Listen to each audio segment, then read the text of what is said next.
আল্লাহ বললেন, ইব্রাহিম দেখি তোমার হৃদয়ে আমার জায়গা কতটুকু। যাও কলিজার টুকরা সন্তান ইসমাইলের গলার মধ্যে তলোয়ার লাগাও। সাইয়েদনা ইব্রাহিম বিয়ে করার পর থেকে আল্লাহর কাছে চাইতে চাইতে শেষ, মাগা সন্তান হয় না। ওনার প্রথম সন্তানটা হয়েছিল সাইয়েদনা ইসমাইল যখন জন্মগ্রহণ করেছে, ইব্রাহিমের বয়স ছিল 86 বছর। সুবহানাল্লাহ কইতে মনে চায় না?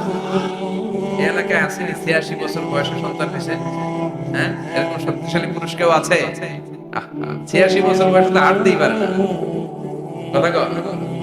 সাইয়েদনা ইসমাইলকে যখন আল্লাহ তাআলা সাইয়েদনা ইব্রাহিমকে উপহার দিয়েছেন, তখন সাইয়েদনা ইব্রাহিমের বয়স, চিল্লায় বলেন কত?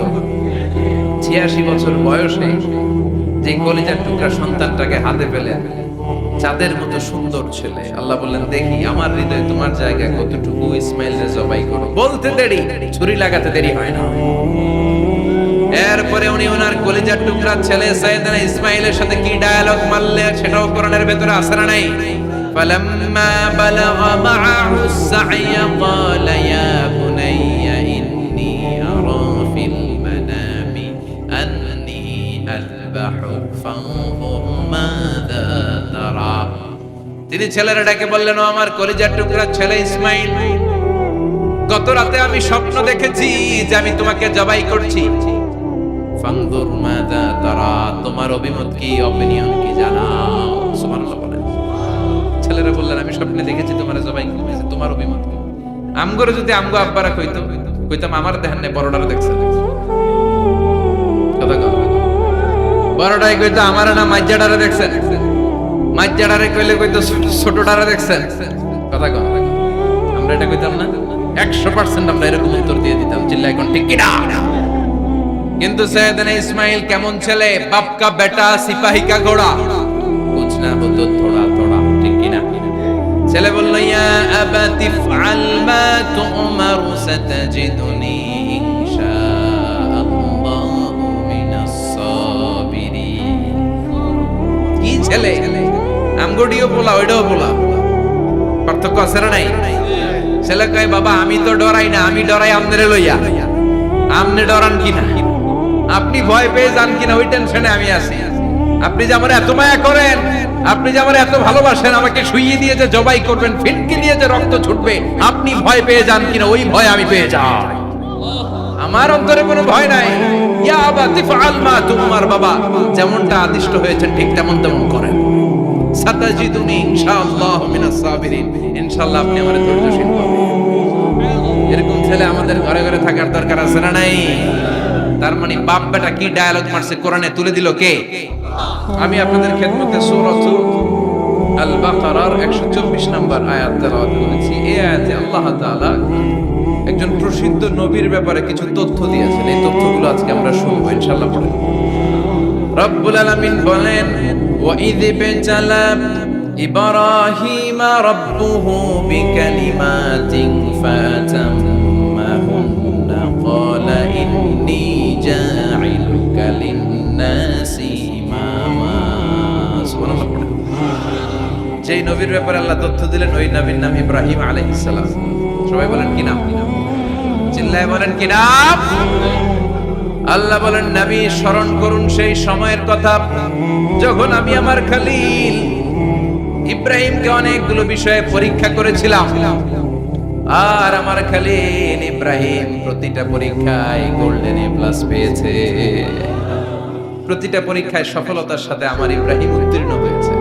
আর ফলাফল স্বরূপ আমি বলেছি, ইন্নী জাইলুকা লিন-নাসি ইমামা। ইব্রাহিম, এতগুলো কঠিন পরীক্ষা নিলাম, একটাও ফেল মারলাম না, সবগুলাই পাস। যাও, এর বদৌলতে তোমার আমি গোটা বিশ্বের মানুষদের ইমাম বানাই দিলাম। ইমাম মানে নেতা। ইমাম মানে কি? নেতা। নেতা হওয়া এত সহজ না। আগুনে পুড়িয়ে পুড়িয়ে যেমনি খাঁটি সোনা বানানো হয়, তেমনি কষ্টি পাথর দিয়ে যাচাই করে করে, পরীক্ষা করে করে আল্লাহ তাআলা সাইয়েদনা ইব্রাহিমকে এই মর্যাদার আসনে বসিয়েছেন। আল্লাহ বলে, অনেকগুলো পরীক্ষা আমি নিয়েছি সাইয়েদনা ইব্রাহিমকে। আল্লাহ যারে পছন্দ করে বেশি, তার জীবনে পরীক্ষাও। বিশ্বনবী বলেন, আশাদ্দুন নাসি বালাআন আল আম্বিয়া। এই দুনিয়ার বুকে সবচাইতে বেশি পরীক্ষা নেয় আল্লাহ নবীদের। সুম্মাল আমসাল ফাল আমসাল, তারপরে সিদ্দিকীনদের, তারপরে শাহাদাদের, তারপরে সালিহিনদের। ইবতালার রাজুলু আলা হাসাবি দীনিহি, যেই ব্যক্তির দিনদারি বেশি তার জীবনে পরীক্ষাও। বিশ্বনবীর আল্লাহ সান্ত্বনা দিচ্ছেন, নবী ওরা আপনারে গণক বলে, ওরা আপনারে জাদুকর বলে, ওরা আপনারে কবি বলে, ওরা আপনারে পাগল বলে, কিন্তু আপনি হতাশ হবেন না। একটার পর একটা পরীক্ষা আপনার উপর চেপে বসেছে, এগুলো দেখে ভয় পাওয়ার কোনো কারণ নাই, কারণ মুমিন ভয় পায় না। চিল্লা এখন ঠিক কিনা?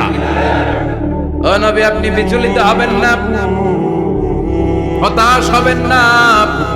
আপনার আগে যেই নবীরা ছিল তাদের জীবনেও পরীক্ষা ছিল কি ছিল না? আমি আমার খলিল ইব্রাহিমকে অনেকগুলো পরীক্ষা নিয়েছি, প্রতিটা পরীক্ষায় সাইয়েদনা ইব্রাহিম পাশ করেছে। বিশ্বনবীকে আল্লাহ সান্ত্বনা দিচ্ছেন, সুবহানাল্লাহ। বিশ্বনবী হতাশ হবেন না, ডোন্ট বি স্যাড, লা তাহজান, নেভার লুজ হোপ। ও নবী আশা হারাবেন না। আপনার উপর যেমন পরীক্ষা আছে, সাইয়েদনা ইব্রাহিমের উপরও পরীক্ষা ছিল।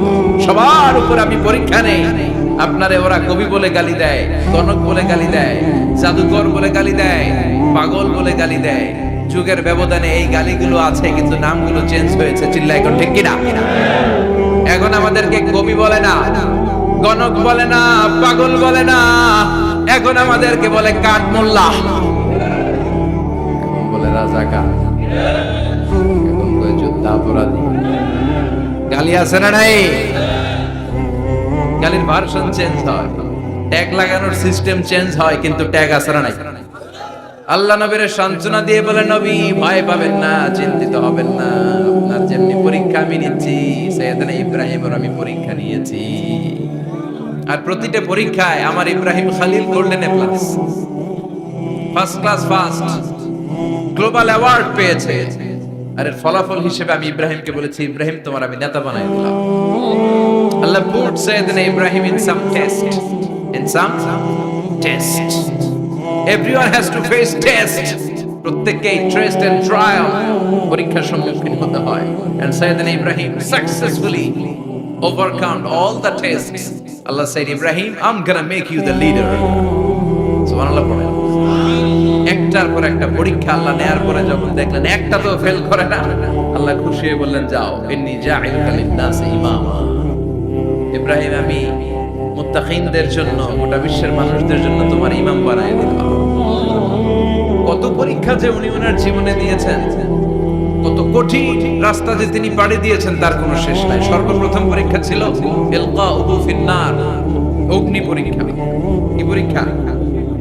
নমরুদ বলল, ইব্রাহিম ঈমান ছেড়ে দাও, তাহলে জানে বেঁচে যাবা, নাইলে আগুনে ফেলবে। সাইয়েদনা ইব্রাহিমের এক কথা, জীবন যাবে কিন্তু ঈমান যাবে। ঈমানের পথে অবিচল থেকে আমার মরণ যেন হয়, তোমারই কাছে মিনতি আমার, তোমারই কাছে মিনতি আমার। মহামহিম দয়াময়, ঈমানের পথে অবিচল থেকে আমার মরণ যেন হয়। পড়েন আর জোরে পড়েন আমিন। নমরুদ বলে, ঈমান ছেড়ে দাও, তা না হলে আগুনে ফেলবো। সাইয়েদনা ইব্রাহিম বলে, জীবন যাবে কিন্তু ঈমান যাবে। তার মানে আগুনের পরীক্ষায় পাস। চিল্লায় বলেন, আগুনের পরীক্ষায়। পরীক্ষা নাম্বার 2, একটার পর একটা পরীক্ষা নিতে আল্লাহ শুরু করলেন। আল্লাহ বললেন, ইব্রাহিম যাও, কলিজার টুকরা সন্তানকে আর হাজারকে, আমরা ওনারা ডাকি বিবি হাজরা, আমরা কি ডাকি বাংলাদেশে? আসলে নাম কি? হাজার। যাও, তোমার স্ত্রী হাজারকে আর ইব্রাহিমকে মক্কার ধুধু প্রান্তরে ফেলে দিয়ে আসো। ওখানে মানুষ নাই, প্রাণী নাই, জনমানব শূন্য। দেখি আমার কদ্দুর ভালোবাসো। বলতে দেরি, টু শব্দ না, মরুভূমিতে ফেলে দিয়ে আসতে। তার মানে পরীক্ষা নাম্বার 2তেও, কথা বলেন, 2তেও। পরীক্ষা নাম্বার 3, আল্লাহ বললেন, ইব্রাহিম দেখি তোমার হৃদয়ে আমার জায়গা কতটুকু। যাও, কলিজার টুকরা সন্তান ইসমাইলের গলার মধ্যে তলোয়ার লাগাও। সাইয়েদনা ইব্রাহিম বিয়ে করার পর থেকে আল্লাহর কাছে চাইতে চাইতে শেষ, মায়ের সন্তান হয় না। ওনার প্রথম সন্তানটা হয়েছিল সাইয়েদনা ইসমাইল যখন জন্মগ্রহণ করেছে, ইব্রাহিমের বয়স ছিল 86 বছর। সুবহানাল্লাহ কইতে মনে চায় না? এই এলাকায় আসেনি 86 বছর বয়সে সন্তান হয়েছে? হ্যাঁ, এরকম শক্তিশালী পুরুষ কেউ আছে? 86 বছর বয়সে তো হাঁটতেই পারে না। কথা কও। সাইয়েদনা ইসমাইলকে যখন আল্লাহ তাআলা সাইয়েদনা ইব্রাহিমকে উপহার দিয়েছেন, তখন সাইয়েদনা ইব্রাহিমের বয়স, চিল্লায় বলেন কত? 86 বছর বয়সে যে কলিজার টুকরা সন্তানটাকে হাতে পেলেন, চাঁদের মতো সুন্দর ছেলে। আল্লাহ বললেন, দেখি আমার হৃদয়ে তোমার জায়গায় কতটুকু, ইসমাইলরে জবাই করো। বলতে দেরি, ছুরি লাগাতে দেরি হয় না। তার মানে এই পরীক্ষায় একটার পর একটা আল্লাহ পরীক্ষা নিয়েছে, একটার পর একটা পরীক্ষা। আগুনের পরীক্ষায় পাস, ফ্যামিলি বিসর্জন দাও পাস, কলিজার টুকরা সন্তানের গলায় ছড়ি লাগাও পাস।